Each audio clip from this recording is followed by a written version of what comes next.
Okay guys, எல்லாருமே எப்படி இருக்கீங்க? சூப்பராக இருக்கீங்களா? நானும் இங்கே சூப்பராக இருக்கேன். ஸோ இன்றைக்கி என்ன வீடியோ பார்க்க போகிறோம் அப்படின்னா, Acer Nitro 5ஓட ஃபுல் ரிவ்யூ தான். அதாவது லாங் டேர்ம் ரிவ்யூ வந்து இந்த வீடியோவில் பார்க்க போகிறோம். ஸோ சேனலுக்கு புதுசாக இருந்தீங்கன்னா மறக்காமல் சப்ஸ்கிரைப் பண்ணி பெல் ஐக்கான் கிளிக் பண்ணிக்கோங்க.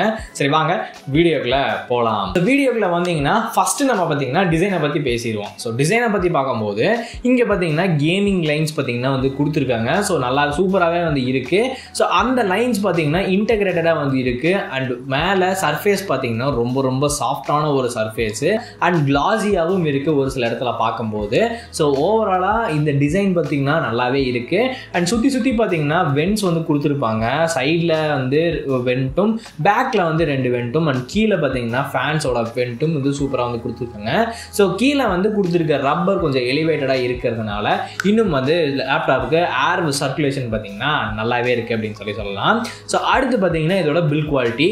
ஸோ எல்லாமே பார்த்தீங்கன்னா பிளாஸ்டிக்கில் தான் வந்து பில்ட் பண்ணியிருக்காங்க. ஸோ பிளாஸ்டிக் குவாலிட்டியும் பார்த்தீங்கன்னா நல்லாவே இருக்குது, ரகடாக இருக்குது, நல்லா இருக்குது அப்படின்னு சொல்லலாம். ஸோ எதர்ச்சியாக பார்த்தீங்கன்னா ஒரு டைம் பார்த்தீங்கன்னா கீழே போட்டுட்டேன். ஸோ பார்த்தீங்கன்னா ஒன்றுமே ஆகலை. நிறைய இடத்துல பார்த்தீங்கன்னா தட்டியிருக்கேன். அந்த செவுத்தில் தட்டுறது, தெரியாமல் தட்டுறது, அந்த மாதிரி நிறைய விஷயங்கள் இருக்குது. ஸோ அந்த மாதிரி தட்டினதில் ஒன்றுமே ஆகலை.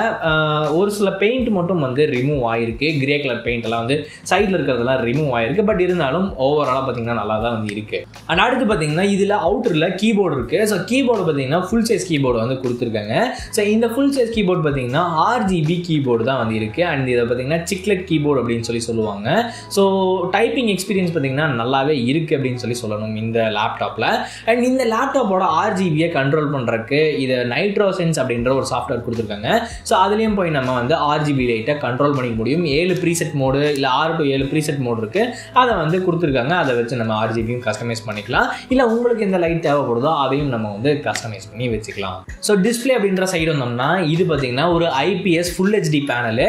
ஸோ ஓவராலாக பிரைட்னஸ் எக்ஸ்பீரியன்ஸ் எப்படி இருக்குன்னா இன்டோரும் நல்லா இருக்குது, அவுட்டோரில் மட்டமாக இருக்குது. ஸோ சூரிய வெளிச்சம்லாம் பட்டுச்சு அப்படின்னா பிரைட்னஸ் கொஞ்சம் இஷ்யூவாக தான் வந்து இருக்கும். அண்ட் இது பார்த்தீங்கன்னா 144 Hz ரெஃப்ரெஷ் ரேட் இருக்கக்கூடிய ஒரு டிஸ்பிளே. ஸோ ஓவராலாக கேமிங் எக்ஸ்பீரியன்ஸ் பார்த்தீங்கன்னா நல்லாவே இருக்கும். ஒரு சில இல்லை, மேக்ஸிமம் எல்லா கேம்ஸ்லையும் பார்த்தீங்கன்னா எல்லாமே 60 லாக் பண்ணி வச்சுருப்பாங்க. நீங்கள் போய் அதை 144 Hzக்கு வந்து மாற்றுற மாதிரி இருக்கும். அதை வந்து ஞாபகத்தில் வச்சுக்கோங்க. பட் ஓவராலாக டிஸ்பிளே அப்படின்னு பார்த்தீங்கன்னா இண்டோரில் கேம் விளாட்றீங்க அப்படின்னா உங்களுக்கு ஒரு சூப்பரான எக்ஸ்பீரியன்ஸ் இருக்கும். அண்ட் எடிட் பண்ணுறீங்க அப்படின்னா உங்களுக்கு இந்த கலர் குவாலிட்டி எல்லாமே பார்த்தீங்கன்னா நல்லாவே வந்து இருக்கும். இதில் கேமரா இருக்கா ப்ரோ அப்படின்னு கேட்குறவங்களுக்கு எஸ், இதில் கேமரா இருக்குது. 720 பிக்சலுக்கான கேமரா வந்து கொடுத்துருக்காங்க. அண்ட் இந்த RTX 3050 இருக்கிற ஒரு ஃபீச்சரில், அதாவது கேமராவுக்கு இருக்க ஃபீச்சர் என்ன அப்படின்னு பார்த்தீங்கன்னா, நீங்கள் கேமரா யூஸ் பண்ணும்போது உங்களோட கேமராவை ஆக்சஸ் பண்ணி அதுவே ஏகப்பட்ட எஃபெக்ட்ஸ் வந்து கொடுக்கும். பட் கிளாரிட்டி எப்படி இருக்குது அப்படின்னு கேட்டிங்கன்னா ஓரளவுக்கு பார்த்தீங்கன்னா பரவாயில்லையாக தான் வந்து இருக்குது. நீங்கள் வந்து வீடியோ கால் பேசணும், இல்லை சேட் பண்ணணும், வீடியோ சேட் பண்ணணும் அப்படின்னு நினச்சி ஸ்கைப் பேசணும் அந்த மாதிரி நினச்சிங்கன்னா இது ஓகேவான ஒரு கேமராவாக தான் இருக்கும். உங்களுக்கு இன்னும் கிளாரிட்டி வேணும்னா எக்ஸ்டர்னலாக கேமரா வாங்கி நீங்கள் கனெக்ட் பண்ணி வச்சுக்கலாம். அண்ட் ஓவராலாக இதில் போர்ட்ஸ் எவ்வளோ ப்ரோ இருக்குது அப்படின்னு கேட்டிங்கன்னா 3 USB 3.0 போர்ட்ஸ் கொடுத்துருக்காங்க.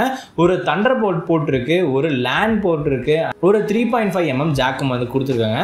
ஸோ இந்த 3.5mm ஜாக் பார்த்தீங்கன்னா 2 ஜாக் இருக்கும், headphone jack, mic jack. So ரெண்டுத்தையுமே பற்றி ஒன்றா கனெக்ட் பண்ணி நம்ம ஃபோன்லலாம் எப்படி வரும், ஸோ அந்த மாதிரி பார்த்தீங்கன்னா இதில் கொடுத்துட்டாங்க.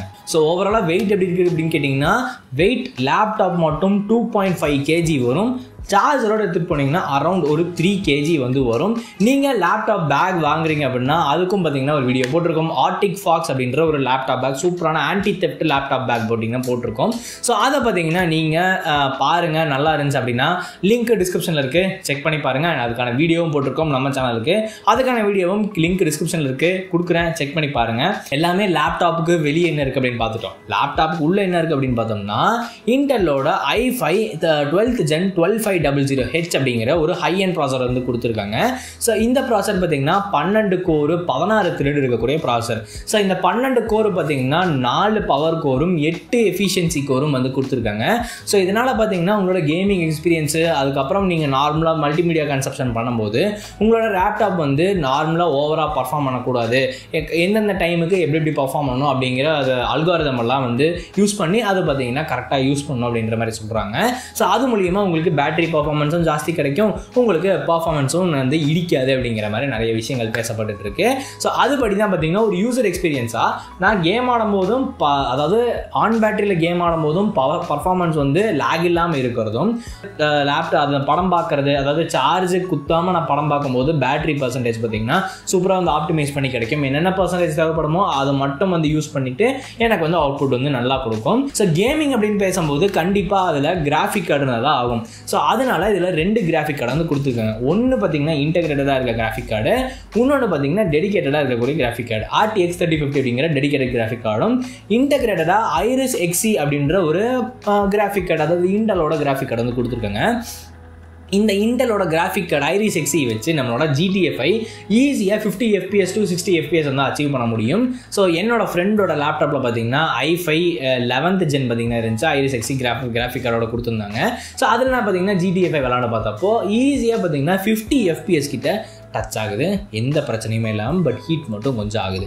ஸோ அதுவே இருக்கும்போது RTX 3050 எக்ஸ்ட்ரா கொடுத்துருக்கறனால உங்களால் மேக்ஸிமம் எல்லா கேம்ஸும் பார்த்தீங்கன்னா விளாட முடியும்.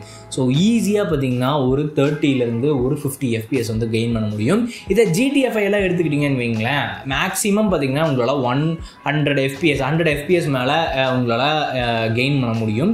பட் ஹீட் பார்த்தீங்கன்னா ஜென்ரேட் கண்டிப்பாக வந்து ஆகும். ஹீட் இல்லாமல் எந்த லேப்டாப்பும் வந்து இருக்காது. ஸோ கேம் ஆடும்போது கண்டிப்பாக ஹீட் ஆகும். அண்ட் நான் எதுக்கு மெயினாக வாங்கினேன் அப்படின்னா, இதில் பார்த்தீங்கன்னா ப்ரொடக்டிவிட்டிக்காக வாங்கினேன். நான் பார்த்தீங்கன்னா ட்ராவல் பண்ணும்போது, இல்லை என்னோட காலேஜ் ஒர்க்கு, இல்லை ஆஃபீஸ் ஒர்க் எல்லாம் வந்து கேரியர் பண்ணும்போது நான் இந்த லேப்டாப் வந்து ஒரு சூப்பரான லேப்டாப்பை கன்சிடர் பண்ணுறேன். இதில் ரேம் பார்த்தீங்கன்னா 8GBக்கு வந்து ரேம் வாங்கினேன். DDR4 3200 MHz கிளாக் ஸ்பீடில் வந்து நான் வாங்கினேன் ரேமு. SK ஹைனிக்ஸ் அப்படின்ற ஒரு பிராண்ட், அதாவது உள்ளே இருக்குது. அது பார்த்தீங்கன்னா ப்ரீமியர் ப்ரோக்கு போட்டேன். அது பார்த்தீங்கன்னா 10ல்.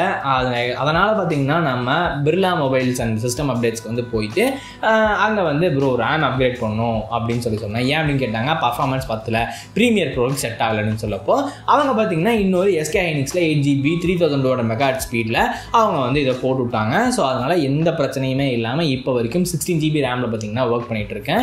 ஸோ எனக்கு ப்ரொடக்டிவிட்டிக்கு 16GB ரேம் ரொம்ப ரொம்ப கரெக்டாக இருந்துச்சு. அண்ட் இதில் பார்த்தீங்கன்னா 2 ஃபேன் கொடுத்துருக்காங்க. 2 ஃபேன் பார்த்தீங்கன்னா பேக்கில், அதாவது கீழே இருக்குது டவுன் ஃபயரிங் பேக், இது வந்து ஃபேன் வந்து கொடுத்துருக்காங்க.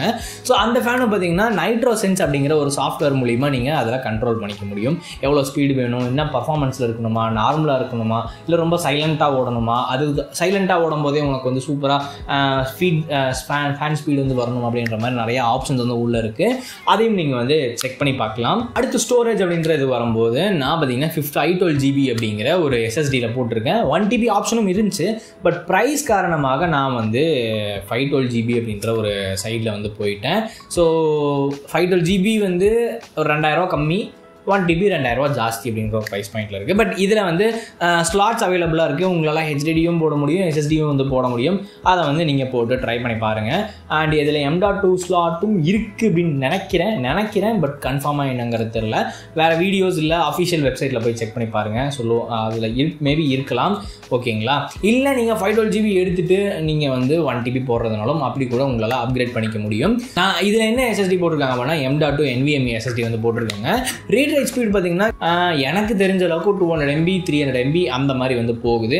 1GB எல்லாம் போனதில்லை, 200 MB 300 MB வந்து போகுது. பட் ஓவராலாக பார்த்தீங்கன்னா ஓகே அப்படின்னு சொல்லலாம். அதுக்கப்புறம் கனெக்டிவிட்டி அப்படின்ற ஒரு செக்மெண்ட்டுக்கு வந்தோம்னா Wi-Fi 6 வந்து கொடுத்துருக்காங்க, Bluetooth 5.2 வந்து கொடுத்துருக்காங்க. Wi-Fiயில் பார்த்தீங்கன்னா என்ன யூஸ் பண்ணியிருக்காங்கன்னா கில்லர் அப்படின்ற ஒரு இது சிப் வந்து யூஸ் பண்ணியிருக்காங்கன்னு நினைக்கிறேன். ஏன்னா அங்கே இப்படி தான் ஷோ ஆகுது. சாஃப்ட்வேர் கில்லர் சாஃப்ட்வேர் அப்படின்ற ஒரு இது இருக்குது. ஸோ அதில் தான் பார்த்தீங்கன்னா கேமிங்க்கு ஆப்டிமைஸ் பண்ணுறதா இல்லை எல்லாத்துக்குமே ஆப்டிமைஸ் பண்ணுறதா அப்படின்ற மாதிரி கேட்கும். ஸோ அதில் யூஸ் பண்ணிட்டு இருக்கும்போது நெட்டு கொஞ்சம் பரவாயில்லையாக வந்து வருது. ஸோ ரேஞ்சு Wi-Fi 6 இருக்கிறதுனால நல்லாவே வந்து நல்லா இருக்குது அப்படின்றத தான் சொல்லணும். அதுதான் உண்மை. அண்ட் ப்ளூடூத் அப்படின்னு பார்த்தீங்கன்னா நார்மலாக நீங்கள் பட்ஸ் வச்சுருக்கீங்களா, ஓகே. இந்த ரூம்லேருந்து அடுத்த ரூமுக்கு போகிறீங்களா, பிரச்சனையே இல்லாமல் வரும். ஏன் அப்படின்னா Bluetooth 5.3 இருக்குது. அண்ட் உங்களோட பட்ஸ்லையும் Bluetooth 5.5 இல்லை 5.2 இருந்துச்சுன்னா நல்லாயிருக்கும். ஓகேங்களா? அண்ட் ஓவராலாக பார்த்தீங்கன்னா பேட்டரி அப்படின்னு பேசும்போது, ஸோ பேட்டரி இதில் பார்த்தீங்கன்னா 58 வாட்டாருக்கான பேட்டரி தான் வந்து கொடுத்துருக்காங்க. ஸோ எக்ஸஸாக வந்து கொடுத்துருக்கலாம். ஏன் வந்து கொடுக்கல? ஏன்னா ப்ரைஸ் கட் பண்ணுங்கிறதுக்காக 58 வாட்டாருக்கான பேட்டரி தான் கொடுத்துருக்காங்க. ஸோ ஓவராலாக பேட்டரின்னு பேசும்போது எவ்வளோ நேரம் ப்ரோ வந்துச்சு, ஸோ தெளிவாக சொல்லுங்கள் ப்ரோ அப்படின்னு கேட்டிங்கன்னா, யூசர் எக்ஸ்பீரியன்ஸ் ரிவ்யூ பற்றி பேசும்போது ஒரு வருஷத்தில் யூஸ் பண்ணும்போது ஒரு படம் பார்க்கலாம்.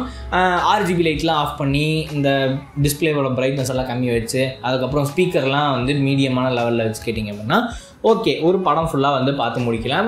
என்ன அப்படின்னா ஒரு 2-2.5 மணி நேரம் கிட்ட வரும். அதை நீங்கள் ஃபுல்லாக சார்ஜ் பண்ணி நல்லா பேட்டரியை வந்து பார்த்து பவானமாக வந்து பழக்கி வச்சுருந்தீங்க அப்படின்னா வரும். அண்ட் இன்கேஸ் நீங்கள் வந்து ஒரு கேம் ஆடுறீங்க, ஒரு GTA 5 இல்லை சைபர் பங்க்கு இல்லை அசாசின் கிரீட் இந்த மாதிரி விளாட்றீங்க அப்படின்னா உங்களுக்கு வந்து கிட்டத்தட்ட ஒரு 45 minutes to 1 hour 15 minutes அப்படின்ற ஒரு பேட்டரி டைம் தான் வந்து வரும். ஏன்னா ஃபேனும் சுத்தும், ப்ராசஸர், கிராஃபிக் கார்டு இது எல்லாமே பார்த்திங்கன்னா யூஸ் ஆகும், டிஸ்பிளே பார்த்திங்கன்னா யூஸ் ஆகும்.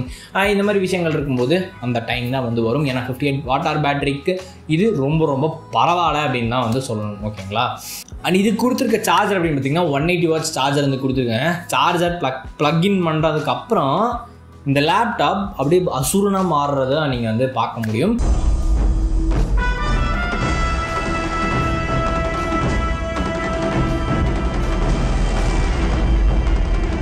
அண்ட் இந்த லேப்டாப்பு ப்ரொவைட் பண்ணுற ஹீட்டுக்கு வந்து நீங்கள் கண்டிப்பாக இன்னொரு எக்ஸ்ட்ரா ஃபேன் வாங்கியே ஆகணும். வாங்கியிருந்தால் மட்டும்தான் இந்த ஃபேனை உங்களால் மேய்க்க முடியும். இல்லை அதாவது இந்த லேப்டாப்பை உங்களால் மேய்க்க முடியும். இல்லைனா ஹீட்டு பயங்கரமாக ப்ரொடியூஸ் ஆகும். அதில் ஹீட் ப்ரொடியூஸ் ஆகுதுனால பிரச்சனை அப்படின்னு கேட்டிங்கன்னா கண்டிப்பாக பிரச்சனை. தெர்மல் பேஸ்ட்லாம் பார்த்திங்கன்னா காஞ்சிரும், சீக்கிரம் காஞ்சிரும். அதுக்கப்புறம் உங்களோட பர்ஃபார்மன்ஸ் பார்த்திங்கன்னா ரொம்ப அடி வாங்க ஆரம்பிச்சிடும் ரொம்ப ஹீட் ஆகும்போது. ஸோ அதனால் ஒரு கூலிங் பேட் வாங்கி வைக்கிறது சஜஸ்டபிள். இல்லாமல் கூட யூஸ் பண்ணலாம். நார்மலாக யூஸ் பண்ணுறீங்க அப்படின்னா கேமெல்லாம் ஜாஸ்தி விளாட்றீங்கன்னா கூலிங் பேட் வச்சு அதுக்கப்புறம் ஒர்க் பண்ணுங்கள், இன்னும் வந்து நல்லாயிருக்கும். ஓகேங்களா? ஓவராலாக பார்த்தீங்கன்னா வீடியோ அவ்வளோதான். லேப்டாப் வாங்கலாமா அப்படின்னு கேட்டிங்க அப்படின்னா 70,000 75,000 பட்ஜெட் அந்த காலத்தில் வச்சுருக்கும் போது நான் வாங்கியிருந்தேன். இப்போ இதோட ப்ரைஸ் பார்த்தீங்கன்னா கிட்டத்தட்ட ஒரு 69,000 70,000 அப்படின்ற ஒரு ப்ரைஸ் பாயிண்டில் இருக்குது. i5 12th Gen 3050 அப்படிங்கிற ஒரு graphic card 8GB or 16GB RAM வச்சுருக்கும்போது 69 to 71,000 இருக்குது. இந்த மாதிரி பட்ஜெட்டில் இருக்குது அப்படின்னா நீங்கள் ஒரு பழைய அதாவது அவுடேட்டடான லேப்டாப் வாங்கணும் அப்படின்னு நினச்சிங்கன்னா அவுடேட்டட் கிடையாது, இன்னும் நல்ல லேப்டாப் தான் இருந்தாலும் சொல்கிறேன், அடுத்த ஜென்ரேஷன் வந்ததுனால சொல்கிறேன். ஓகேங்களா? ஸோ இப்படி ஒரு லேப்டாப் வாங்கணும் அப்படின்னு நினச்சிங்கன்னா ஒரு ஒர்த்தான ஒரு லேப்டாப்பு பேட்டரியை கன்சிடர் பண்ணாமல் இருந்தீங்க அப்படின்னா, அதாவது எக்ஸ்ட்ரீம் ஒர்க்குக்கு பேட்டரியை கன்சிடர் பண்ணவே கூடாது. படம் பார்க்குறது அப்படின்னா ஓகே, கேமிங்னா 45 to 1 hour தான் வரும். இப்படி ஓகே அப்படின்னா உங்களுக்கு வந்து நீங்கள் இந்த லேப்டாப்பை சூப்பராக சூஸ் பண்ணி வாங்கிட்டு போயிட்டே இருக்கலாம்.